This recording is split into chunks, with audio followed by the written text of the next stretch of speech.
பிராக்டிஸுக்கு முன்னாடி தங்கத்துக்கிட்ட தியோ ஷூவை கொடுக்கறத மணி ஒளிஞ்சு நின்னு பாத்துக்கிட்டு இருக்கான். யாரு கொடுத்தாங்கன்னு கேட்டா ருக்மணி மேம் தான் கொடுத்தாங்க, கேள்வி எல்லாம் கேட்காம போய் பிராக்டிஸ் பண்ணுன்னு அனுப்பி விடுறா. தங்கமும் ரொம்ப சந்தோஷமா அதை வாங்கிட்டு கிளம்ப, அப்ப மணியும் சந்தோஷத்துல துள்ளி குதிச்சுட்டு வந்து தேங்க்ஸ் சொல்லி இனிமேல் அவளோட கேமை யாராலையும் தடுக்க முடியாதுன்னு சொல்லிக்கிட்டு இருக்கான். இங்க ஜாக்கி ஜூனியர்ஸால தான் நம்ம சீக்கிரமா வர வேண்டியதா இருக்குன்னு ஜூனியர்ஸ் எல்லாத்தையும் கூப்பிட்டு பிராக்டிஸ்ன்ற பேர்ல வச்சு செய்யறதுக்காக ஒவ்வொரு சீனியர்ஸுக்கும் ஒவ்வொரு ஜூனியர்ஸை பிரிச்சு விடுறான். அப்ப தங்கம் பவுலிங் போட போறப்போ அவளோட லேண்டிங் சரியில்லாம தடுமாறுறத பார்த்த ரிஷி பிளாட்டா லேண்ட் பண்ணாம ஹீல ஃபர்ஸ்ட் லேண்ட் பண்ணுன்னு அட்வைஸ் கொடுக்கறான். இங்க வீராவுக்கு கேச்சிங் பிராக்டிஸ் கொடுக்கறேன்ற பேர்ல ஜாக்கி பாலை வச்சு எரிஞ்சுக்கிட்டு இருக்க சீனியர் வலிக்குதுன்னு எவ்வளவு கெஞ்சினாலும் விட மாட்டாங்க.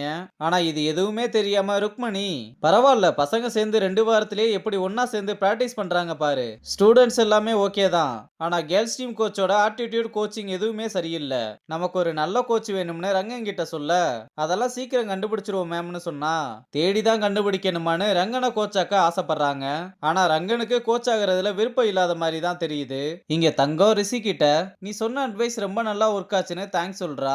அப்புறம் ரொம்ப சந்தோஷமா அவங்க அம்மாவுக்கு கால் பண்ணி நான் நல்லா விளாடுறேன்னு கோச் ஷூ வாங்கி தந்தாங்கன்னு சொல்ல அதை எதையுமே காதலையே வாங்கிக்காம உன் கல்யாணத்துக்கு வரன் பார்க்க ஆரம்பிச்சாச்சுன்னு சொன்னதும் எனக்கு எதுக்கு அதுக்குள்ளேயும் கல்யாணம்னு கேட்க, இப்படி கிரிக்கெட்டுன்னு சுத்திக்கிட்டு இருந்தா யாரு உன்னை கட்டிக்குவா, நீ கல்யாணத்தை பண்ணிட்டு படி இல்ல விளாடு, அது உன் பாடு, உன் இஷ்டத்துக்கெல்லாம் எங்களால ஓட முடியாது, மாப்பிள்ளைங்க போட்டோ அனுப்புறேன் அதை பார்த்துட்டு உன் முடிவை சொல்லுன்னு சொல்லிட்டு தங்க என்ன சொல்ல வரான்னு எதையுமே கேட்காம போனை கட் பண்ணிடுறாங்க. தங்கமும் இதை நினைச்சு ரொம்ப ஃபீல் பண்ணி அழுதுகிட்டு இருக்க பின்னாடி வீராவும் அவங்க அப்பாவுக்கு கால் பண்ணி பால் எடுத்து அடிச்சு ரேகிங் பண்றாங்கன்னு சொல்லி அழுதுகிட்டு இருக்கான். அப்புறம் நைட்டு தங்கத்து கூட மணி பேசிக்கிட்டு இருக்கும்போது அவங்க அப்பா கால் பண்ண, ஒரு நிமிஷம் அப்பா கால் பண்றாருன்னு சொல்லிட்டு கால் அட்டன் பண்ண, டேய் மணி நான் கூட அந்த பொண்ணு பின்னாடி தான் சுத்திக்கிட்டு இருக்கேன்னு நினைச்சேன், ஆனா வீடியோ பார்த்தேன் ரொம்ப நல்லா ஆடி இருக்கேன்னு பாராட்ட, நீங்க ஹைலைட்ஸ் மட்டும் தானே பாத்தீங்க, நேரில் பார்த்திருக்கணுமே செதறி இருப்பீங்கன்னு அடிச்சு விட்டுக்கிட்டு இருக்கான். இங்க ரிஷி பவுலிங் பிராக்டிஸ் பண்ற மாதிரியான வீடியோவை தங்கத்துக்கு அனுப்ப தங்கமும் அந்த வீடியோவை பார்த்துட்டு ரிஷிக்கு கால் பண்ணி பவுலிங் பத்தியும் பேட்டிங் பத்தியும் டிஸ்கஸ் பண்ணிக்கிறாங்க.